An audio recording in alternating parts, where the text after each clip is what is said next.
Hello, my friends, and welcome back. Thank you very much for being with me again today. Ukraine got some advice from the US. Somehow, I don't know, they're together in this, which they're not, remember? And actually, the Americans are recommending something to Kiev government, to the government of Ukraine. This article that I have here comes from a Russian media outlet, so be careful.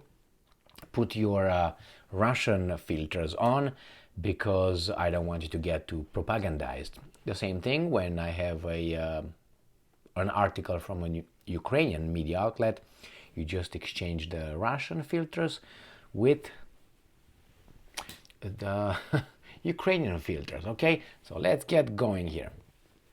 Let's see what we have here in this little article, okay? This article comes from Sputnik International. This is from the 21st of January 2023. We have a little report that says that US recommends Kiev not to cling to Bakhmut. Prepare for counteroffensive, okay? So that means that I would interpret it as being, you already lost that one. Forget about it. Just regroup and strike again. Fight another day. That's how I would take it. Or keep it as it is in Bakhmut. Limit your losses, and then we're gonna just the Russians, right? Right. So let's see what these weasels are saying. Now. A nice time though. The United States recommends that Kiev not cling to defending the town of Bakhmut and instead focus on undertaking a major counteroffensive against advancing Russian forces, French media reported, citing a senior US official. The key word is major counteroffensive and advancing Russian forces. Correct? Correct. And not cling. That's another key word here. And maybe if you want to pretend that that senior US official is one that we should care about, they don't provide the name yet. So, the Biden administration is trying to convince the Ukrainian leadership that it makes no sense to hold on to Bakhmut, also known as Artyomovsk, at any cost, as this could worsen Ukraine's chances for undertaking a successful counteroffensive against Russian forces in the south, the report said on Friday. At this stage, time favors Russia, given Moscow surpasses Kiev in available artillery and the number of troops in the region, the official said. Ukraine needs time to train on new military equipment that is pouring into the country from its allies, and for this reason will have to trade Bakhmut for time in order to prepare for the offensive, the report added. Why can't you have them both? Because you don't have the resources. Earlier on Friday, U.S. Defense Secretary Lloyd Austin said that the United States is currently preoccupied with helping Ukraine prepare for a spring counteroffensive against advancing Russian forces. Again, advancing.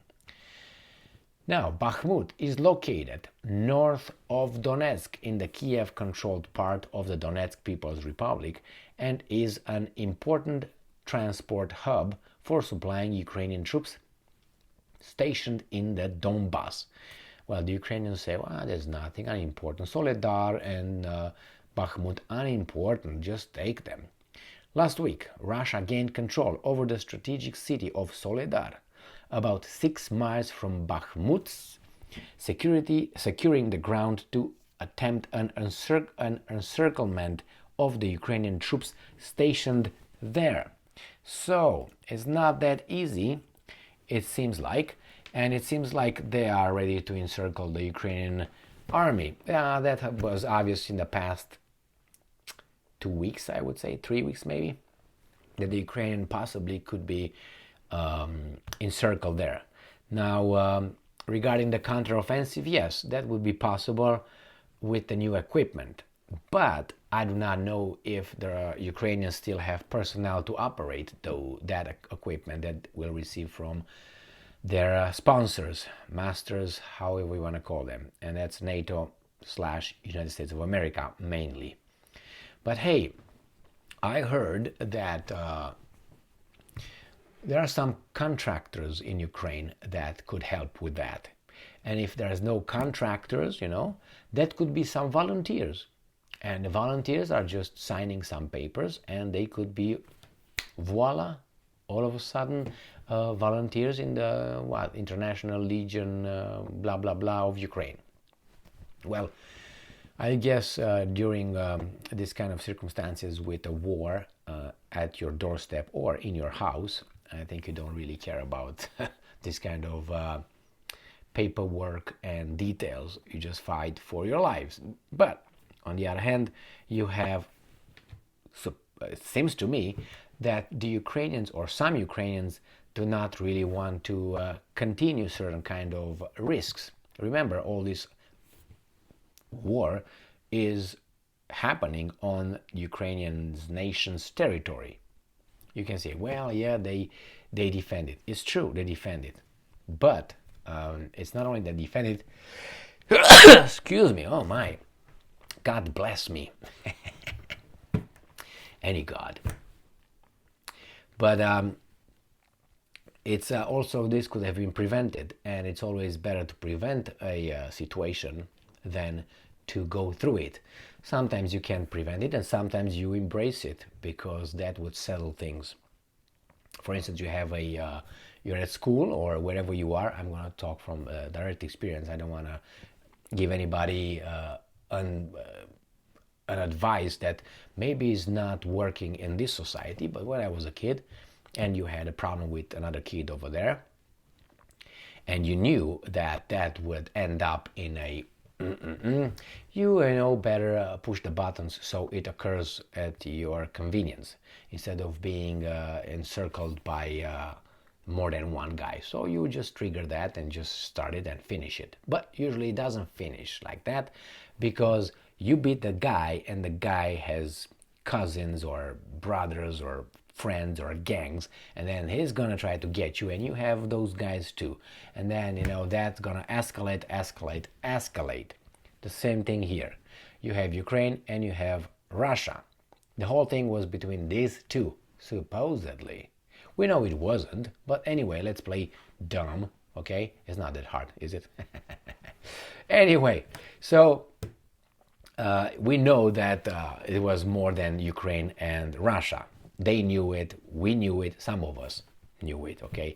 The rest of the population did not know it. They were just, what's going on?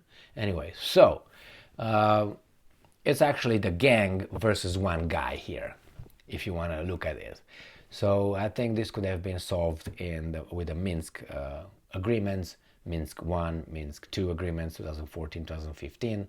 But if you want to be even better than that, I think that could and should have been solved without inciting, supporting, and maneuvering the 2014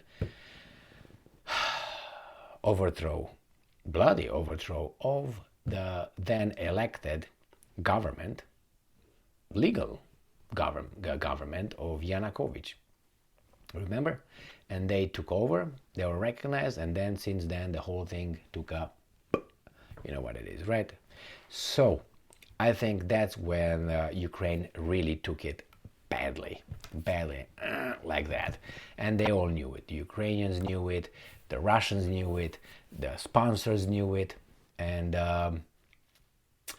maybe we didn't know it at that time, but for some of us took it longer, for some of us took it shorter to understand that this is not about, that Ukraine and everybody's like, if Ukraine falls, we all fall. I think if Ukraine loses, then all the worldview and all this world order that is imposed by a few countries will crumble, will fail. Not crumble, will fail. Why? Because the other side will gain friends. All of a sudden, the ones that were kicked in the teeth by these guys. So they know that if we lose, we can't destroy Russia in Ukraine, then we can't impose that kind of worldview, world order to everybody else. So it's not about Ukraine here, it's about more than that. And we already know that, right? I think we do. Thank you very much for being with me again today. Stay strong, stay smart, look for the truth, and be just.